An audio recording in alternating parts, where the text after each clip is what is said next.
Good evening. Thanks for joining tonight's TI Technology webinar hosted by Texas Instruments, where we're going to do something that we haven't really done in the past.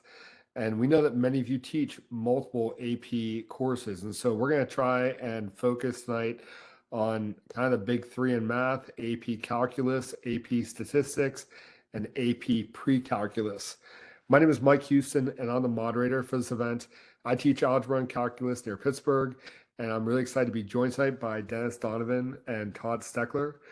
Dennis has been teaching AP Calc as well as AP Stats for many, many years.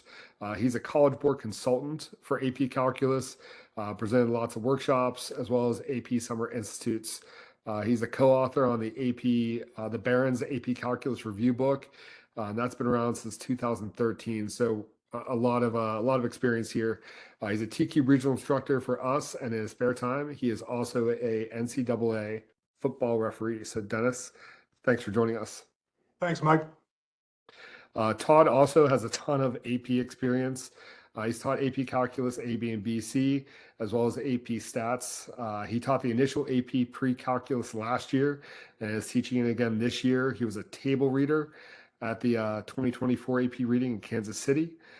He's worked as a College Board consultant as well as led also other AP Summer Institutes. And I believe he's going to be reading again this year as well. Todd's a TQ regional instructor for us and does enjoy watching the Green Bay Packers. So Todd, thanks for being with us. Thanks, Mike. I'm excited to be here. Thank you. All right, Dennis, what's the plan for tonight? So we're going to go through three questions, free response questions. We're going to go through one that's for both AP Calculus, AB, and BC. It's the common, usually number one. We're going to go through a pre-calculus question, task model number 2. And we're going to go through a statistics free response question, which is going to be probability, random variables, and all the sundry things that come with that. And then hopefully we'll have some time at the end for some Q&A. Then there's Awesome. a draw. Yep, thanks so much, Dennis. And Todd, what's the expected outcomes for tonight?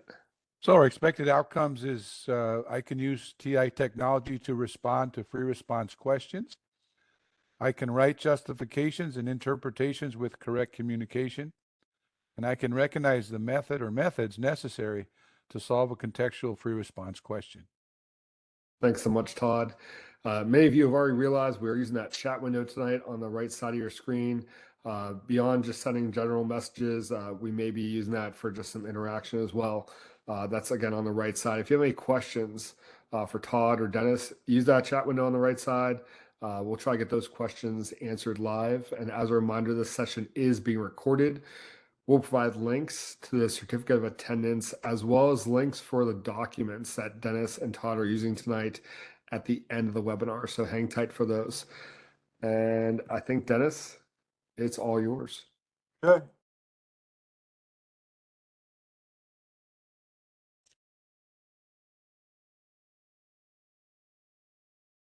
So you should be seeing my screen right now. Yep, looks good. All right.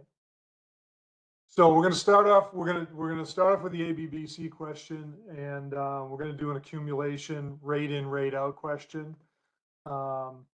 So here we have a tabular stem. We're given the table. We're given the table above. Water is pumped into a tank at the rate modeled by W of T equals 2,000 e to the negative t squared over 20 liters per hour for t between 0 and 8, closed interval, where t is measured in hours. Water is removed from the tank at the rate modeled by R of t liters per hour, where R is differentiable and decreasing on the closed interval 0 to 8. Selected values of R of t is shown in the table above.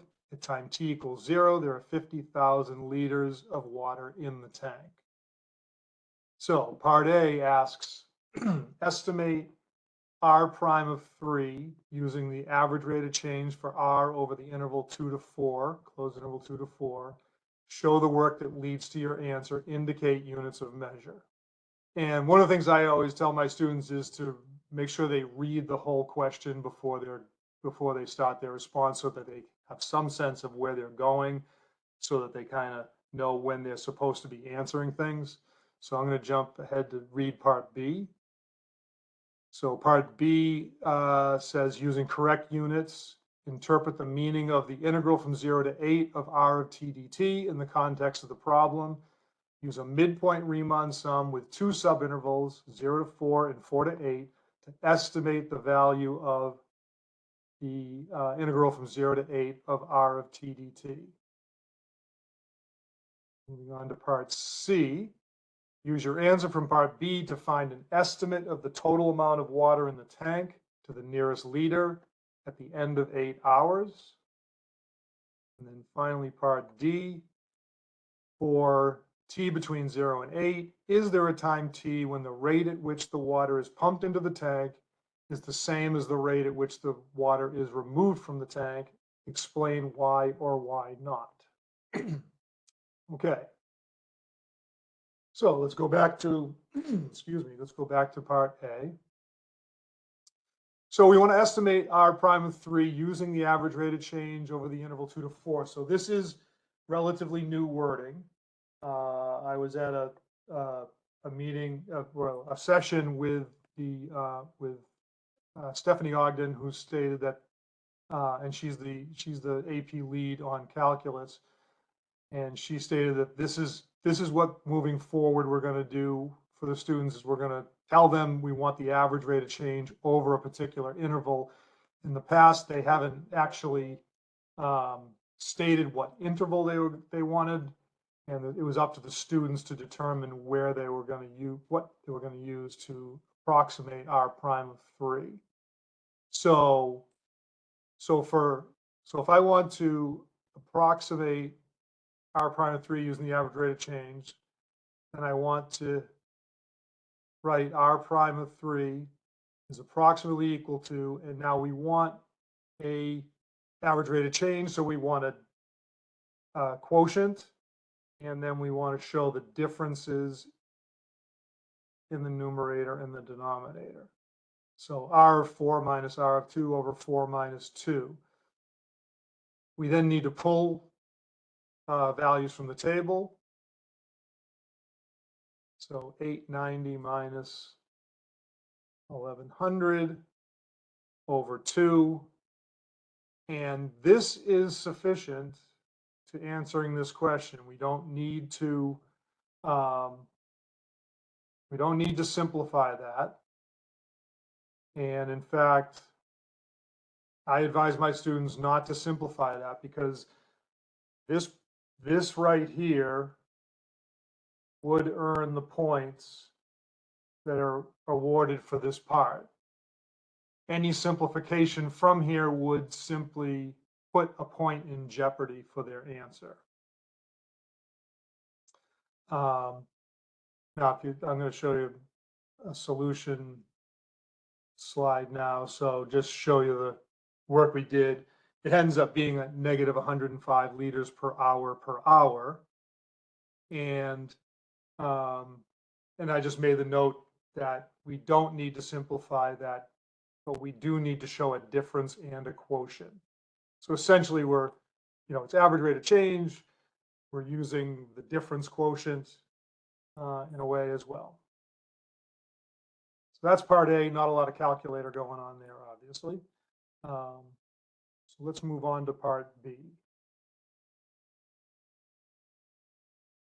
So part B says using correct units, interpret the meaning of the integral from 0 to 8 of r t dt in the context of the problem. Use a midpoint Riemann sum with two subintervals to estimate the value of that integral. So when we're interpreting an integral or a derivative, which are the two things we generally are going to be interpreting, there are three things we need to have in our description, in our interpretation. What is it that we have? What are the units? And when is it happening? In other words, the time element that you need in that write-up. So here's what I wrote. So the integral from 0 to 8 represents the total amount of water in liters removed from the tank from t equals 0 to t equals 8 hours. So what is it? It's the total amount of water removed from the tank. What are the units? Liters. What is the time element? T equals 0 to t equals 8. Now there are other ways you could state this, obviously. One of the things you have to really caution against is students would say, they might say the amount of water removed from the tank in the 8 hours. Now, generally that would be accepted, but the problem is if they use in the 8 hours in a way that it makes it sound like a rate, then that's not going to earn the point because the units of this is not a rate. So if it makes it sound like it's in liters per hour, then that would not earn the interpretation point. So you want to make sure, and this, I think, and I tell my students, the safest way is just say from t equals something to t equals the other thing, if it's an interval, or at t equals something, if it's at a point like a derivative. So here are the requirements: describe what it is, use the correct units, and include the time element. Okay, and then there's 2 questions in this, so we want to make sure we tell the students to go back and make sure they've read what the question says so that they've answered everything that's in there. So now, excuse me, we're going to use a midpoint Riemann sum, and we give them the intervals 0 to 4 and 4 to 8, so they know what they're doing up here on the table. So one interval is going to go from 0 to 4, and then the second interval is going to go from 4 to 8. So the 2 numbers we're going to use for in the Riemann sum are the midpoints. So we're going to use the R of 2 and R of 6. So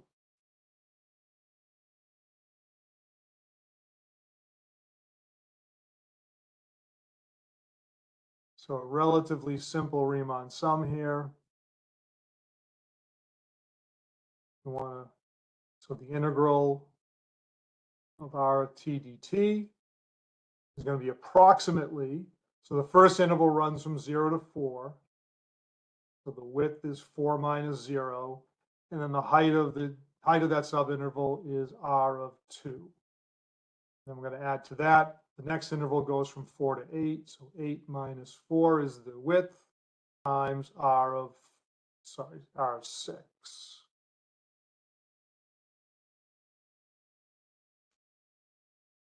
And then again, we have to pull numbers from the table. So that's 4 times 1100 plus 4 times 740. And this one's interesting because we don't have to simplify this, but if you recall in part C, it said using your answer from part B, find an approximate of the total amount of water in the tank. So in this case, they're probably going to want to simplify it anyways because they have to give a number in part C. Whether they simplify it here or import this and then simplify it in part C is up to them. Ultimately, the number is 7360. One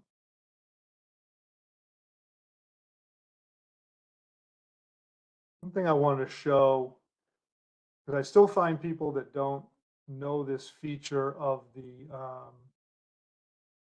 84. This has been out for quite a while. The alpha keys with the F1, F2, F3, F4 are live. This has been out since, well, for a long time. 2.55, I think, was the first edition of the software that had that. So if you click alpha and then click the Y equals key, you'll get F1. On there, you get fraction things. So you notice that, so this is usually above these keys here. So F1 would be fraction, then function, then matrix, then Y variable. So if we select number 1, you get that fraction template. This is kind of going back to part A, where we had 890 minus 1100 over 2. The reason why I bring this up is because this one, hopefully students wouldn't mess up the parentheses too much, but if we can get them into a situation where they're going to avoid having to use parentheses, using that fraction template is a good idea. Here we could just type that straight in and get 7360. Okay. I'll show you 2. So you actually don't need to write that first line. The second line by itself would earn the Riemann sum and the answer point. I like to show where it's coming from as well. And you need to pull the numbers from the table, so you can't leave it as the R2 and R6, because we need to know what those numbers are. All right. So for parts C and D, we're dealing with the total amount of water in the tank. So I'm going to define 2 functions that are going to help us with that. I'm going to define C of T as the rate of change in liters per hour of the total amount of water in the tank at time T hours. And L of T will represent the total amount of water in the tank in liters at time T. So L of T is going to be a fundamental theorem definition.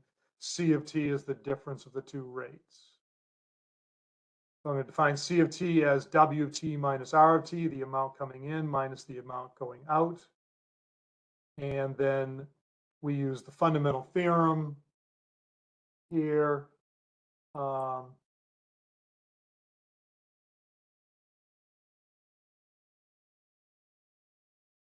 So F of T equals F of A plus the integral from A to T of F prime. And I usually use the letter Q just because it's not used anywhere else. Problem with using a T and an X, you get into a motion problem, particle motion problem, and it has both an X and a T in it. And now what do you use? So I just use Q for anything that I can't, once I can't use the letter there. So I'm just using this model of the fundamental theorem to define L of T and then substituting in. So 5,000 plus the integral from 0 to T of W of Q minus R of Q dQ. So now we're keeping in mind those definitions. We go on to part C, where we are asked to estimate the total amount of water in the tank using our answer from part B. So, so we want L of 8 based on our function, right? We define that. So we want L of 8. So L of 8 is going to equal 50,000 plus the integral from 0 to 8 of W of, and I can use a Q here. I can go back to T. It doesn't really matter.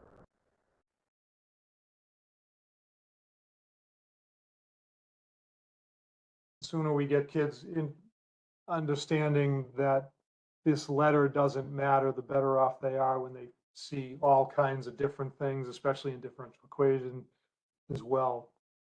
So I want that. Now on the calculator, I can do this a couple of different ways. If I use the 84, I have this stored as Y1. And I would always remind the students that we need to define these things in terms of X, not T. So this is 2000 e to the negative X squared over 20 rather than T squared over 20 on the Y equals screen. And then we can go back to the home screen and just say, we could define well, we can just do it this way. So 50,000 plus, now what do we want? We want the integral. I guess we got to split this up because R of Q, the integral from R of Q is going to be what we get from above, right? So we're going to split this into two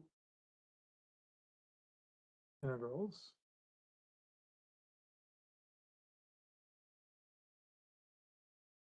And we know the second one is 7360. We got that from above. Here I want math 9, going from 0 to 8 of y1. And now we can use those, we can do a quicker way to get to y1 than var's y-var's function by alpha trace, which is the F4 key. It's right there, number 1. So y1 dx, because that's defined in terms of x. And then I want to subtract 7360.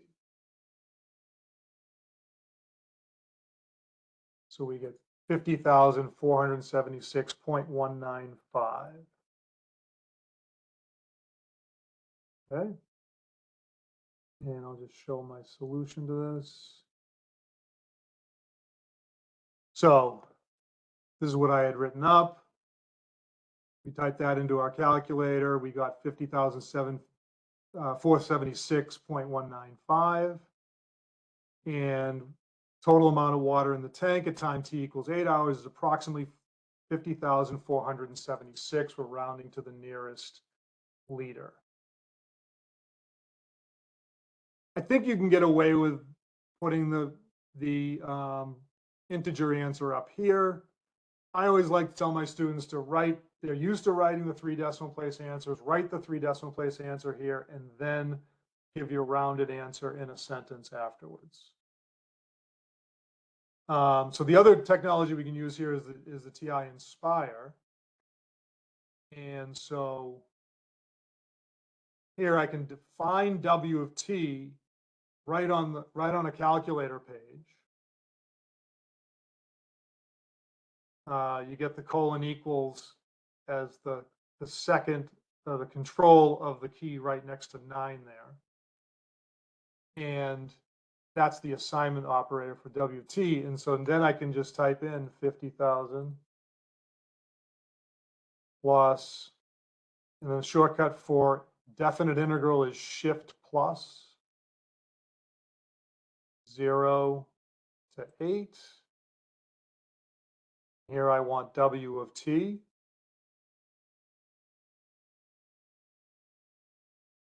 Tab over to the differential with a t. Now you got to get outside the integral here. Notice how the cursor is kind of small here. If I hit the right arrow, I get the big cursor, which means I'm totally out of the integral. And then I type my minus 7360. It actually won't look any different if you're inside, but you'll have a pretty weird differential. dt minus 7360, and you'll probably get an error there. So now I want a decimal answer, so I'm going to hit Control Enter. Same number, of course. The other way we could do this is we could define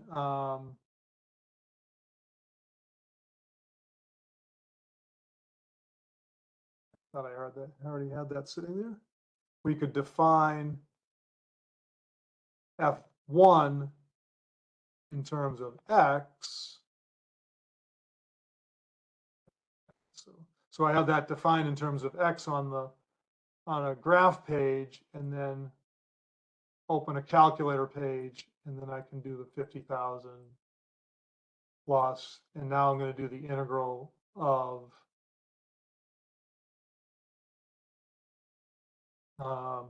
F1 of X dx. Again, I still have to arrow out of that, minus 7360. And Control Enter gets me the $50,476,195. So that's how you do it on both calculators. There's a couple different options on the Nspire.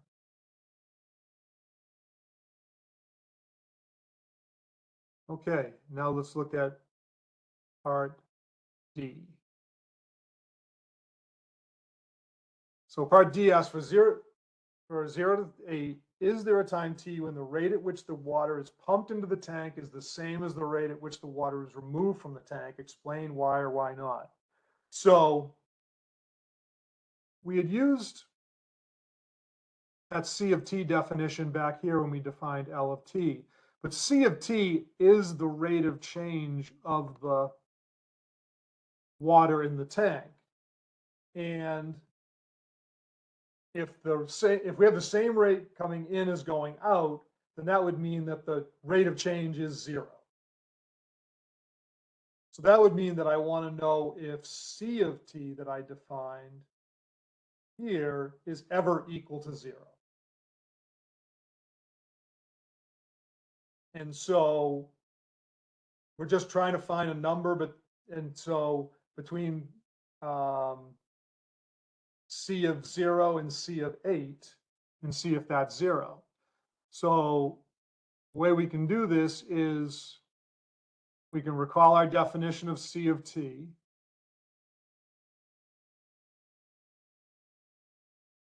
That a little bit bigger.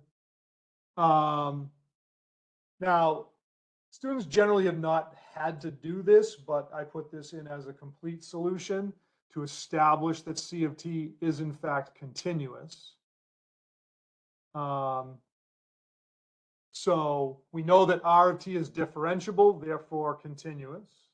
W of t is an exponential function that we know is continuous. And C of t is the difference of two continuous functions, therefore also continuous on the interval 0 to 8. So now now that I've established the condition for intermediate value theorem, we can take a look at C of 0, and we find out that C of 0 is 660. W of 0 is 2,000. R of 0 is 1,340 from the table. And we look at C of 8, we can get W of 8 minus R of 8 as 81.523 minus 700. So that's negative 618.475. So we've got a positive and a negative. So sure enough, intermediate value theorem is going to tell us that there is a 0 in between there. And so we just have to state that C of 0 is greater than 0, C of 8 is less than 0. So by the intermediate value theorem, we guarantee that there is some time t for which C of t is equal to 0, which, to, I guess, directly answer the question, means that someplace W of t is equal to R of t.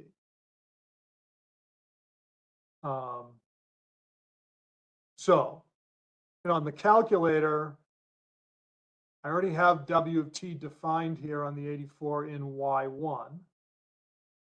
So I can do my alpha trace to get Y1. And you can just, if you're not aware of this, you can just make it look like a function, Y1 of 0, and it will tell you what it is. And we can do the same thing again. I can use the up arrow to grab that so I don't have to go back and grab the function definition again. Now this makes it editable on this line, so I can change that 8. It's by default gonna overwrite, so I can type the 8 in there, hit enter, and I get the 81.524. On the TI-Nspire, we can do the same thing. If I have W of t defined, then just W of 0. W of 0 and W of 8. This is the cast version of the Nspire, so it'll want to give us a exact answer. So let's go Control Enter to get the 81.524. And we can do the same thing here. Since we have W defined as F1 here, then I'll just do the F1 of 8. And again, Control Enter will get us that number. So that's how you do it on the 84 and on the Nspire. So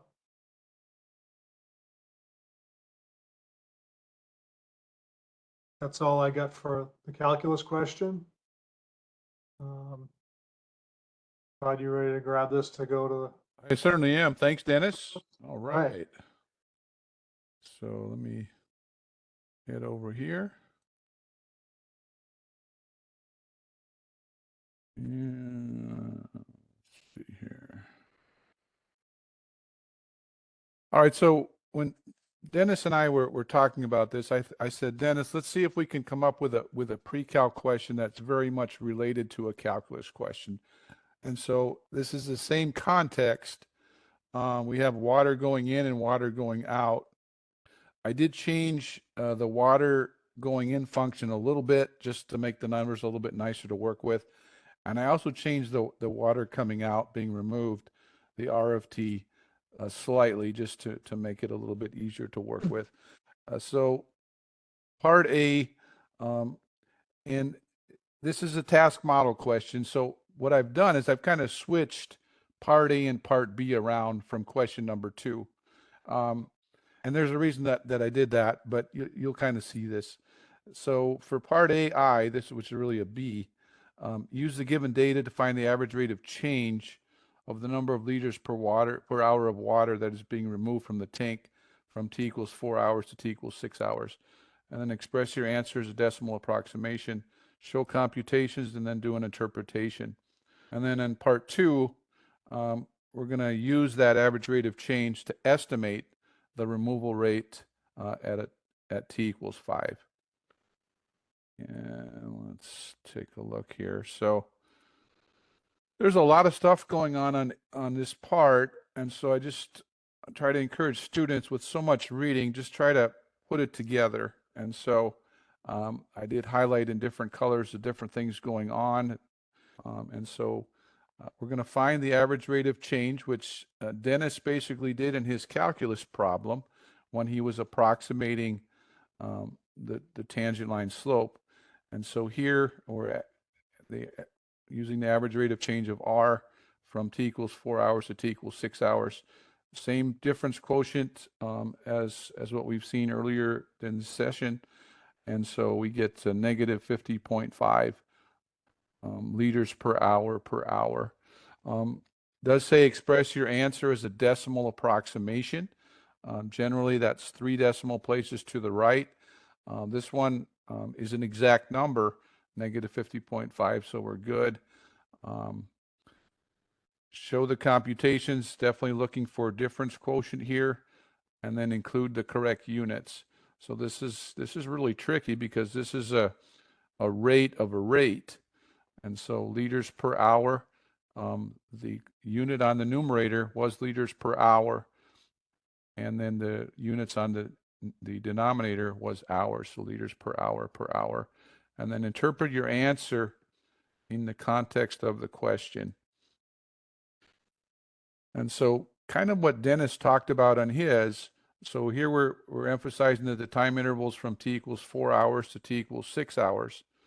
The water from the tank is being removed at an average rate that is decreasing. Our result was a negative number, so that means we're decreasing by 50.5 liters per hour each hour.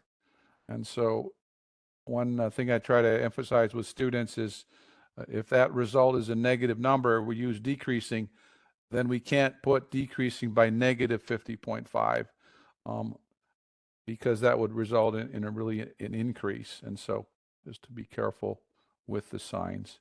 And again, there's no real need to use a calculator for this. Can be used, but not necessary. Part 2, we're going to use the average rate of change that we just found to estimate the removal rate in liters per hour at hour T equals 5. Express your answer as a decimal approximation. Show the work that leads to your answer. So we're using the point slope form of a linear equation here. So R of T minus, and we could use R of 4 or we could use R of 6, either one would work, is approximately the slope of our secant line, or the average rate of change that we just computed, was negative 50.5 times open parentheses t minus 4. So I'm using the point 4 comma r of 4. And then when we solve for r of t, we have negative 50.5 times t minus 4 plus r of 4. And now if we pull the numbers from the table, r of 5 can be approximated by negative 50.5 times t was our t value was 5, and our r of 4 value from the table was 914. And if we go ahead and simplify, we get 863.5 liters per hour. The units really wouldn't be necessary here because in the stem of the question, it does say liters per hour. I just put it there for emphasis. And again, it's doesn't need to be to 3 decimal places because it only goes to 1 decimal place here. Again, this could be done on the calculator, but it's not really necessary. This next part is really on question 2. It's more part A. And so says that the number of liters per hour of water removed from the tank, R, is modeled by the function. So there's a different function that models this information in the table. And this function is S of t equals a times b to the t power plus c, where t is hours from 0 to 8, and a, b, and c are parameters. They're real numbers. And so this first part says use the given data to write 3 equations that can be used to find the values for our constants a, b, and c. Part 2, we're going to find those values as decimal approximations. And then part 3, we're going to solve an equation. There's one time in hours where the rate of water going out, which is S of H, is equal to the water going in, which was W of H, where H is between 0 and 8.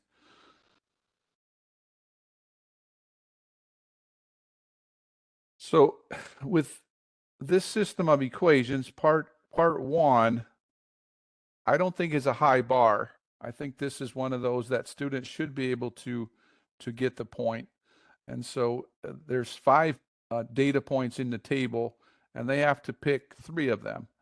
I chose the first 3, which were the 0, 1345, the 2, 1078, and the 4, 914. Any of the 3 would work. I kind of worked the numbers in a way so that whichever one you pick, the results are basically going to be the same. But again, they don't have to be these 3. And that's going to earn the point if all of the numbers fit into the correct spot. Last year on the exam, it was 2 equations with 2 parameters. And we've seen in the CED, it could be 2, it could be 3, it could be 4. So I've tried to prepare my students this year for any of those. We'll just see how it comes out this year. I don't know which one it'll be. And now we're going to find the values for A, B, and C as decimal approximations. And there's all kinds of options that can be used here depending on what type of technology we're using. Those are the answers, and so let me show how to get those. So using the Nspire, I think the Nspire is a little bit easier to use.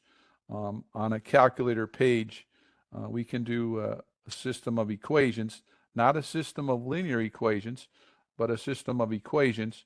And by doing that, there was 3 equations, and I actually labeled the variables A, B, and C, and inputted them. And by doing that, the Nspire spits out our results. And again, we have to round to 3 decimal places for each of those parameter values.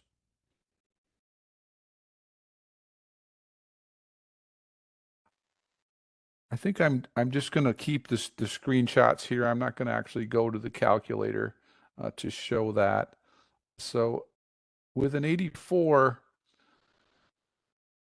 I think it's a little more complicated because the system is not a real basic one. And so with an 84, if we simplify that first equation was a times b to the 0 power plus c. And so that first equation can be simplified to 1345 is equal to a plus c. And if we take that first equation and solve for c, we get c equals 1345 minus a.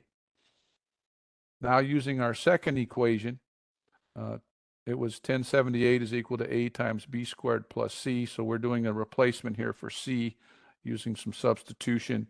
And if we move the 1345 to the left side, we're left with negative 267 equals a times b squared minus a. So that I'm just calling that now equation number 1. And then for the third equation that we had, it was 914 is equal to a times b to the 4th power plus c. Again, we're doing a replacement for c. And if we send the 1345 to the left side, we get negative 431 is equal to a times b to the 4th power minus a. And I'm calling that equation number 2. And so now from here, if we take equation 1 and solve it for b squared, we're left with b squared is equal to 1 minus 267 over a. And then from there, if we take the square root, we don't really have to worry about plus or minus because the b can't be a negative number here. It's got to be a positive. So square root of 1 minus 267 over a. And so from there, if we do a substitution into equation 2, we now have this equation in terms of one variable. And from there on an 84, we can do a graphical method to solve that. So what I did is I put the left side of the equals into y1, and then the right side of the equals, again, we have to change, since we're in a graphing page, we have to change the variable to x. And the viewing window, the x min, x max, y min, y max does matter here. And then eventually, if we do intersection, we will get the value of a, which is our x, to be 692.126, which is what we got using the Nspire. Just took us a little bit longer. And then from there, we can take that result and substitute back in where we had b isolated and also where we had c isolated, and we'll get the same values. So definitely the system of equations idea with this specific problem, it works a little bit nicer on Nspire. I'm not going to go to the calculator to show this, but if you do an exponential regression will not give you what you want here because the calculators are programmed to do a times b to the t power.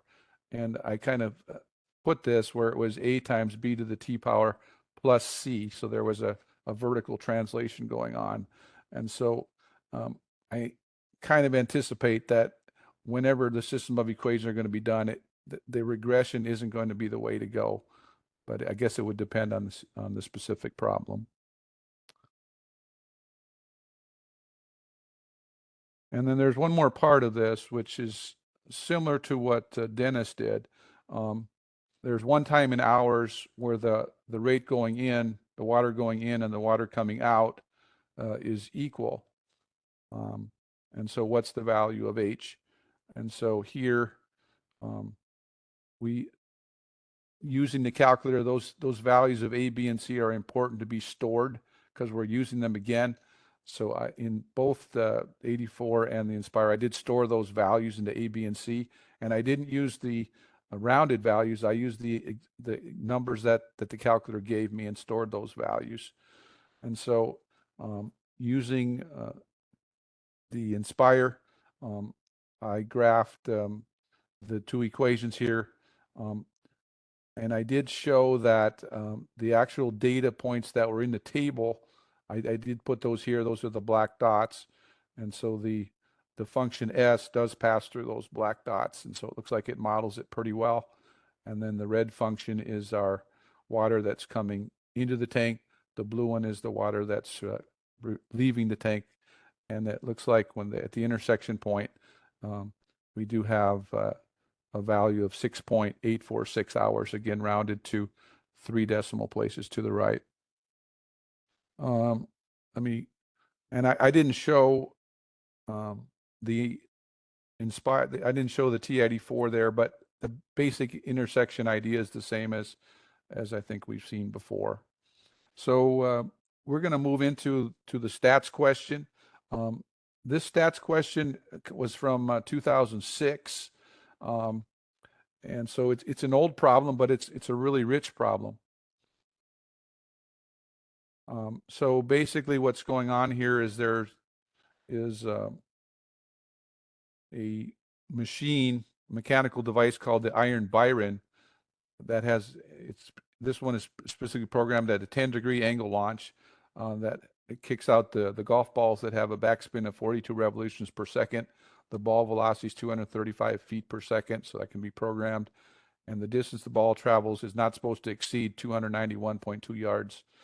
And manufacturers want to develop golf balls as close to possible to this without exceeding the distance. And so manufacturers determine that the distances traveled for the balls produces are normally distributed with a standard deviation of 2.8 yards. And so this manufacturer has a new process that allows it to set the mean distance that the ball will travel. And so we have 6 different questions here that we're being asked, that we're asking, and there's slight tweaks to each one. And a lot of times with these probabilities, these random variable questions, students have a hard time keeping it straight. And so I don't think it would ever happen in a real situation, in a real AP problem where all 6 would be there. But they would have probably three or four pieces to that could happen with it.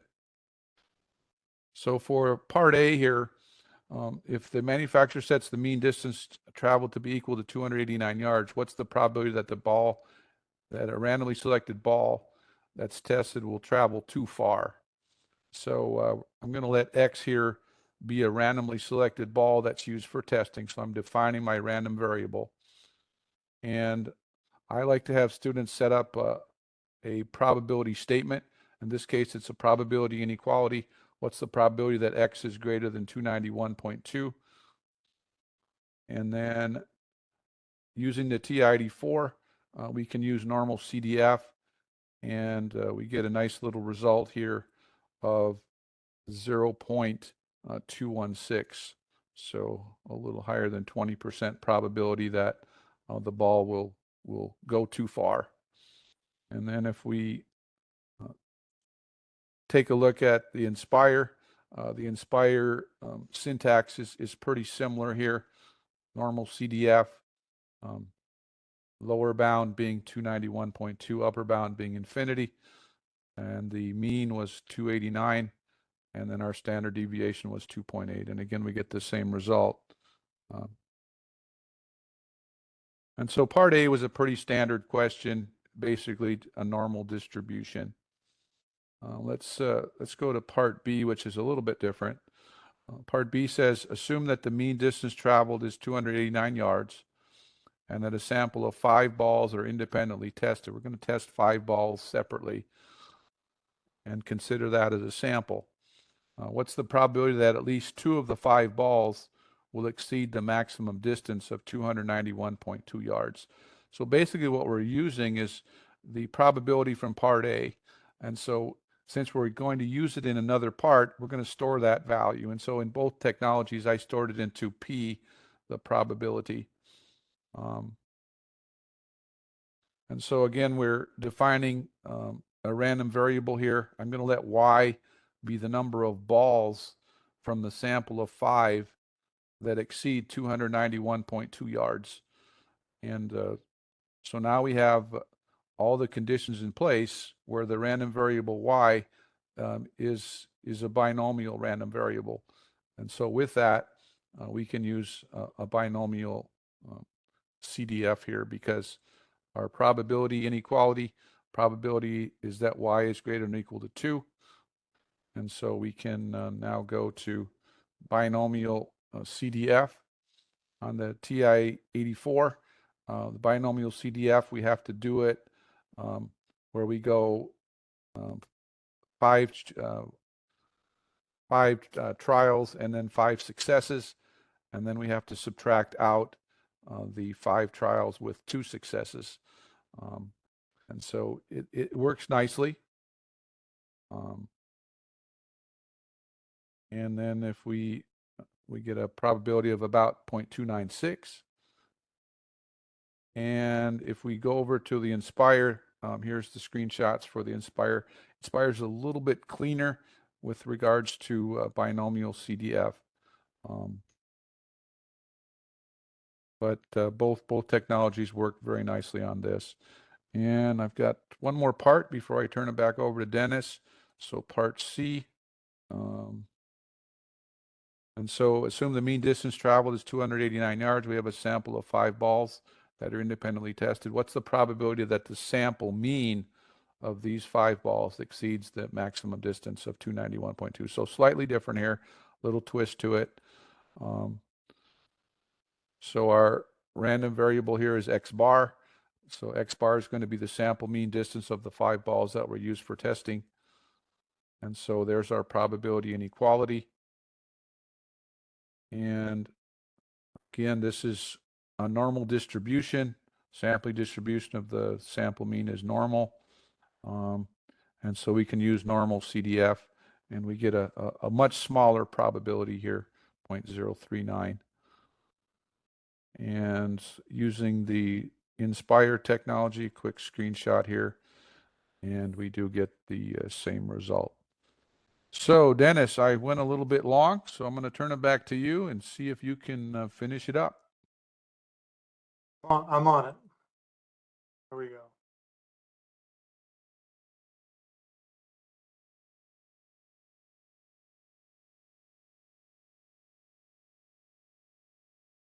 Okay. Back with me. You're on. Yep. All right, good. So part D is now, we're going to assume that the mean distance traveled is 289 yards and the ball's independently tested until the first one exceeds the maximum distance of 291.2 yards. And what is the probability of the first one exceeding the maximum distance is the third ball. So this is a geometric distribution. So we're going to define W to be the number of balls tested until the first one exceeds 291.2 yards. W is from a geometric distribution with P equal to 0.216. So if we use a geometric PDF, again, P has got 0.216 stored in it. We want to know when we get 3. So I'm sorry, we want to know the probability for 3 being the first time we see a success, and that comes out to 0.132, 133. And that's at the bottom of the distribution menu, I believe, now. We look at the Nspire, same thing. You can put a P in here, or you can with the Nspire, you can do Control C and Control V. So you can just grab that probability off of the calculator page before you go into the geometric PDF and then paste it in here, or you can store it as P and then type a P in here as well. And so looks roughly the same. We get that off of the probability distributions menu on the Nspire, and we get the same number.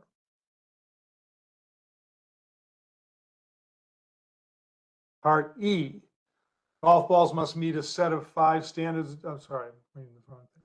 If the manufacturer wants to be 99% sure that one randomly selected ball will not exceed the maximum distance of 291.2, what is the largest mean distance that can be used to the manufacturing process. So if we draw a normal curve here, we want 291 to be sitting at a place where 1% is greater than it, right? Which of course means 99% is to the left. So I need a z-score for where 291.2 is. And then I need to solve the z-score equation for mu. So on the 84, we can use the inverse norm. We feed it the area 0.99. Actually, the 84 will allow you to do left, right, or center, whereas the Nspire does not. The Nspire is always left. So we'll just use left on both of these. So 0.99 to the left, you can select left and you get a z-score of 2.326. So now you have the equation 2.326 equals 291.2 minus mu over 2.8. And we can solve that by multiplying the z-score by 2.8. And then 291.2 minus that product is going to give us the correct mean, 284.686.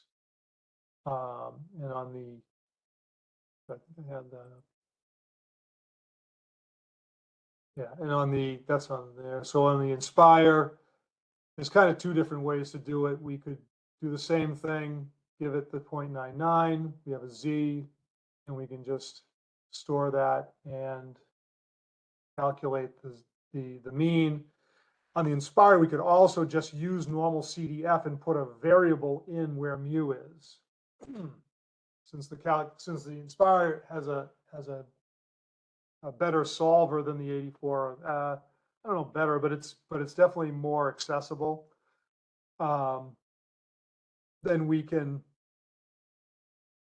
paste that back on the home screen and then go up and grab that and put it inside a solve, set it equal to 0.01, and then solve for that m, for the mean. So that's a second way to do it on the Nspire.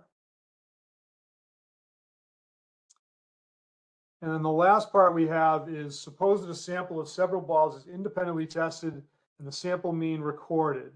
If a 99% confidence interval is to be constructed from the sample to estimate the population mean of the distance traveled by these balls, what is the minimum sample size necessary?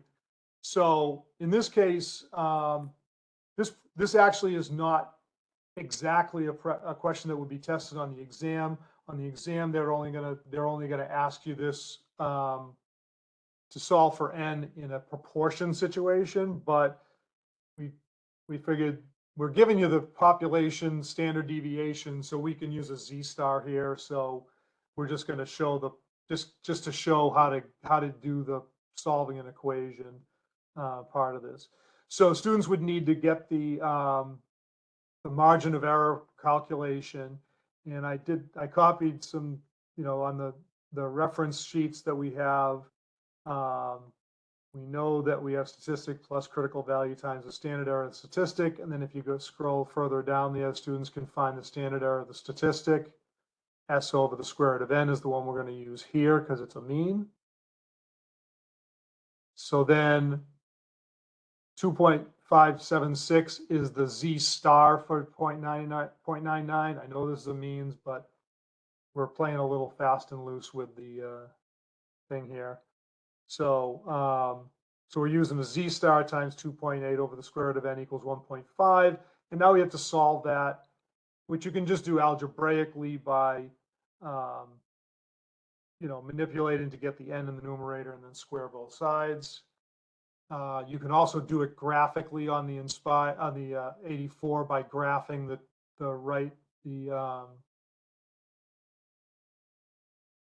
essentially this you can graph the left-hand side as the curve and the 1.5 and find the intersection, or you can do that minus 1.5 and find the 0. On the Nspire, you can just go straight to solve the original equation that we had, and it will solve it for n for you as well. And then I just might want to note that, whenever any decimal you get, you go up to the next integer as the n that you need to use. Mike, I think I'm about a minute over, but I think we got everything in. I appreciate it. It's all good. I can do this. Okay. Our lucky winner for tonight is Domita Clark. So Domita, congratulations. Start thinking about which calculator you'd like to receive, and I'll be reaching out to you over email soon. And to receive a certificate of attendance, click the link in the chat window. Also listed as a link for the documents from tonight. And in case you miss these for any reason, just hang tight. You'll automatically receive a follow-up email, which will contain links to the recording so you can watch at your own pace, the documents, and the certificate as well. And if you're watching this on demand, copy that link into your favorite browser to receive your certificate. So Dennis and Todd, thanks so much for putting everything together tonight. Please share your feedback. I'm curious what you thought about us trying to do the stats, the pre-calc, and the calc all in the same webinar. Curious if that was a good thing. So let us know, and we hope to see you back online next week. Have a great night.